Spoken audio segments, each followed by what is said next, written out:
Hello everyone, আসসালামু আলাইকুম। আজকের ভিডিওতে ক্যাম্পাসের পুকুর থেকে চিংড়ি মাছ ধরার একটি মজার ঘটনা আপনাদের সাথে শেয়ার করব। ওই দিন খুব ভোরেই ঘুম থেকে উঠে আমরা রুমমেটরা মিলে হল থেকে বের হয়ে পুকুর পাড়ে চলে যাই। আমরা মোট 4 জন গিয়েছিলাম, সাদিয়া আপু, সুমাইয়া আপু, নিঝুম আর আমি।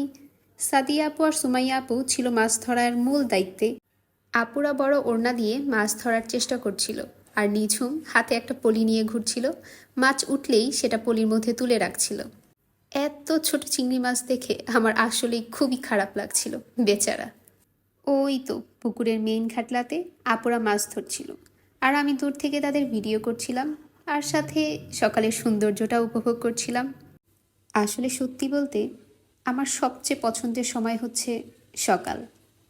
সকালের স্নিগ্ধ বাতাস, নরম আলো, পাখিদের কিচিরমিচির, আমার কী যে ভালো লাগে, সুবাহান আল্লাহ। ক্যাম্পাসের আনাচে কানাচে ঘুরে ঘুরে সকালের সৌন্দর্য উপভোগ করতে থাকি। প্রতিদিন এভাবে ভোরে ঘুম থেকে ওঠা না হলেও আসলে ঘুম থেকে ওঠার চেষ্টা করি, কারণ যেসব দিনগুলোতে এভাবে সকাল সকাল ঘুম থেকে উঠে দিন শুরু করা হয় সেই সব দিন আসলেই অনেক বেশি প্রোডাক্টিভ হয়। ঘুরতে ঘুরতে হলে চলে এসেছি। রাতে আমরা সেই চিংড়ি মাছগুলো দিয়ে আলু ভাজি করেছিলাম। যদিও ভাজির মধ্যে চিংড়ির অস্তিত্ব নেই, কিন্তু আসলে আছে আর কি। রান্না শেষে আমরা সবাই আলু ভাজি দিয়ে রাতে ভাত খেয়েছিলাম। সত্যি বলতে চিংড়ির জন্য ভাজিটার স্বাদ বেশ মজা হয়েছিল। That's it for today. আল্লাহ হাফেজ।